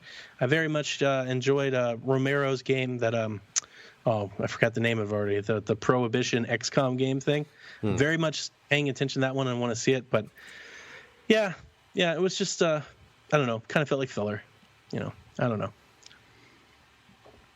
That's it, man. That's all I got. That and I was going to ask you about this Halo 5 director leaving. I don't follow Halo as much as you, so I don't know all the personalities and stuff, but this Tim Longo guy just left 343, and he was the creative director on Infinite. Like, is that concerns? Anything? I don't think... So I think that game is pretty much... He doesn't have much more direction to give for that, I don't think, at this point. So you hope it's on a roadmap. Right. And hope it's staying there. It's got to be pretty much done at this point, and they're just polishing the heck out of it, right? You hope. You don't want an Anthem situation. I'm not saying... Like, it could be. Like, right. You hope it is. So my thought is that basically his job was done, and that he's looking for the next thing. Like, because when you get to that point, especially if you're a creative type, you don't want to just kind of sit around and twiddle your thumbs, you know? So you want to do something, you want to create. So I think that probably is just the case with here. I mean, he worked on Halo 5, so he's been there for a while. And the other thing I was, to back up your point, and I think when you get into the creative space and you're doing a lot of the writing and whatnot, it's got to be hard to keep doing it for the same thing. The same series, the same characters, you know, like with no end. You can't end it. Mm-hmm. You can't end Halo. So you've got to constantly, like, keep leaving this open-ended, you know, universe alive. You can't just, like, kill it off. Mm-hmm. So, yeah, maybe you just want to flex your creative muscle and do something else for a change. Yeah. Yeah, I would agree with you. You hope it's on track and you hope it's on path. I mean, it's been 3 years since they've shown it to us, right? Since they first showed it to us? Like, since they announced that it was a thing. Has it been 3 years already? 3 years? I feel like it has. At least 2, for sure 2. Because they showed us the logo, right? Mm-hmm. And then they showed us 2 years. Then they showed us the trailer, like the little trailer of, like, panning over like a world with the ring. That was last year. And then this year they showed us the actual, like, narrative intro where they're breaking off the frost and stuff. Mm-hmm. So they've, like, you got to think they've been working on Infinite, some part, at least pre-pro or now, for at least 3 years, if not longer. Yeah. Yeah, and they've got another year and a half till launch. Mm-hmm. So yeah, I'm with you. They at least got to have a good idea for what they think it is. Yeah.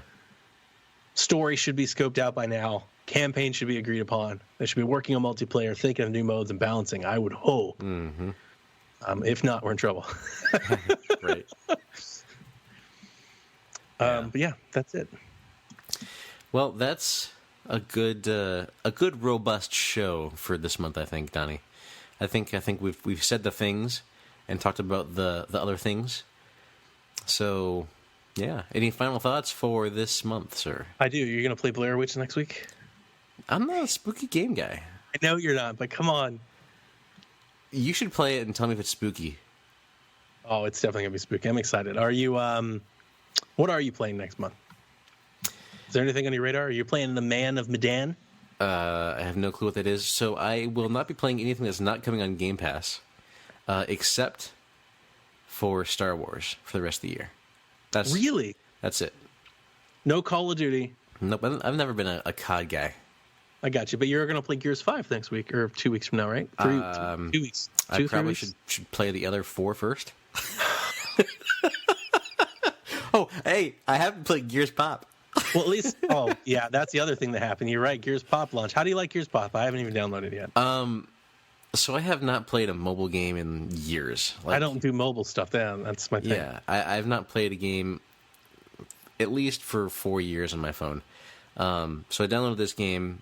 It's super basic, I guess you could call it, but it's kind of cool. It's using the IP. I'm sure that there's better games that do this better, but I haven't played games in forever, so I like it. I have Pop. There you go. Here's the funny thing. I'm not a fan of the Pops. I don't like the Pops. So that part of the IP is lost on me, but the whole game. And that's hilarious because I have the Pops, and I'm like, I'm not playing the game. Yeah. So I will say that I did toss it $6 because it is a free game. But nice. there's like a welcome pack, and I was having fun. So I was like, I've played this game for probably a couple hours at this point, so here's $6. So that's all I'm planning on throwing its way. Although I was tempted to throw up probably like another $10 for another pack, but that's just me wanting to do the upgrades and not wanting to wait. That's the thing with me. Like, I hate that about mobile games, so I just turn it off before I even get there. Yeah. All right. So I think you'd like it though. You should at least play it. Well, at least we have each other because you've got the Halo and I've got the Gears, and we come together in a Forza-based harmony. I'm so excited for Gears. You're not going to play Borderlands? I mean, I want to, but here's the thing, Donnie. Shadowkeep? I don't know what that's October, right? That's the Destiny thing. You do the Destiny stuff. I'm not buying the Destiny thing. Well, so I do have the Destiny box coming, the Stadia Destiny box. That's right. Yes, we both paid $130 for Destiny 2. So that's already kind of finished and paid for. But now I'm just kind of watching things on the budgeting side. So I gotcha. I've already prepaid for the Star Wars game, and I've already got like 3 years of Game Pass. So if it's not coming on Game Pass, and it's not coming on EA Access, and it's not Star Wars, this year I will probably not be playing it. Well, let me give you a recommendation then to our listeners. Creature in the Well drops the same week as Gears 5. Now, it's probably going to get, overlooked. I'm going to get it on Switch, but The game had a really great showing at Gamescom, and it's got a lot of good previews out there from people that went hands-on with it. It's pretty cool. I'm excited about it. If you're looking for an indie game, that would be my pitch to you for September. My pitch to you guys for September is Game Pass. Yeah, always Game Pass. Always all the Game Pass all the time. It's getting to the point now, and not actually, it's been this way. It's not even getting to the point. It has been this way for a few months. Game Pass is even like, it's super hard. If you're not following the Twitter account, it's super hard to even keep up with anymore. Mm-hmm. Because remember, like, it was supposed to be 100 games. Remember that? It was going to launch with 100 games. No, but that was marketing promo. Like, you give us this money, you get 100 games. Well, and then in those first months too, like when they added some, they took some away. Mm-hmm. So we were thinking like it's Netflix, right? Like they'll rotate in and out. It hasn't been that way for like 6 months, and every week they add like 10 games to the service. They just keep adding stuff, and you open up your app on your phone. If you're like me and you look at it, you're like, what are you? I don't even know what these games are, and they're in Game Pass. So it's like, you know how in Stadia they're like, yeah, we'll have a game a month, give or take. With Game Pass, it's like, yeah, we'll have like 100 games, give or take. A dozen or give or take. You get a dozen new games, give or take. Yeah. I'm not sure if you read any of the news that we posted, but like Game Pass is selling games. Like, people are really starting to like find all these indie developers are saying like our game sales are up 40% since it entered Game Pass. So like Phil Spencer's like weird claim that Game Pass would help sell games is true. Like, I don't understand why you would do it, because I'm not doing it. I'm not going to buy a game that I already have access to, but that's true. Like, people are buying the game. Like, either their friends are playing it or they're trying it and they're adding it to their libraries and purchasing the game. They're paying extra money for the game. That's crazy to me, but it is true. They have the numbers to back it up. Well, plus if it's a game that will leave Game Pass, and if you know it's leaving and you want the discount before it leaves, it's a good time to grab it.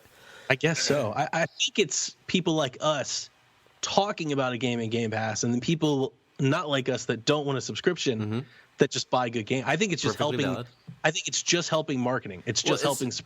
It's word of mouth. It's getting your game. It's getting your logo in front of eyes. I think that's really it.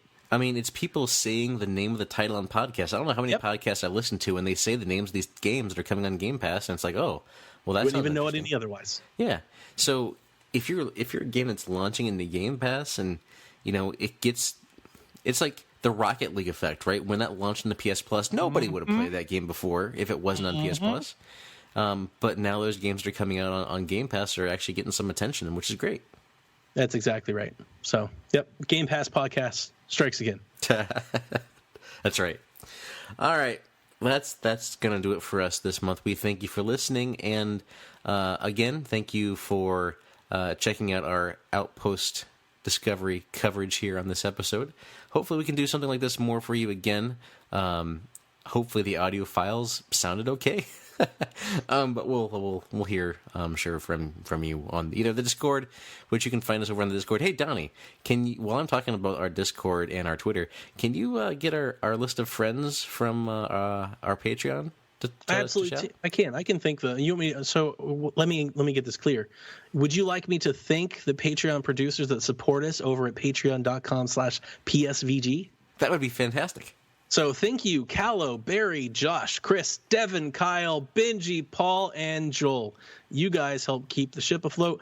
For all of our Patreon supporters, those are our producers, which we thank you live on each and every show. Thanks, fellas. And you can find us over on Twitter at the Xbox Empire, and over at Twitter at PSVG, also for the main feed, all the good stuff there. Donnie, where are you on Twitter? I'm at Playin' Nintendo with no G. No G is in Playin' Nintendo. Ain't no G's in Playin' Nintendo. Sean Capri, hi. If you're still listening, let me know. You can find me on Xbox at Spider Jedi, and you can find me on Twitter at Voiced by Nathan. You really need a universal tag. That's so old school, Nathan. You're like I tried. All old school. Some dude in Brazil has Spider Jedi on Twitter. Remember when I was Sith Nightmare? It's like Paolo. Paolo probably knows the guy. I should probably ask him. It's like, hey, he knows this dude. But he's never tweeted. He just follows like 2 people. I think. Then you got to change your Xbox Live account to Voiced by Nathan. But I've had Spider Jedi forever. Like, You need one unified name. You cannot expect our listeners to remember 2 names. It's too much in today's. They're millennials, man. They're not going to do that. It's not going to happen. you know what? That's fine. I'm going to stick to my old ways, and I'll keep my Spider Jedi moniker over here and my voice by Nathan over there. Have you also left the Marvel MCU? Not yet. We're in talks. You're in negotiations. This is what's happening right now. But anyway, I don't know. Are we done? Are we done? We're good. Okay. Ladies and gentlemen, fellow Imperials, Xbox players alike, we thank you for listening for this episode this month, and we will catch you guys next month.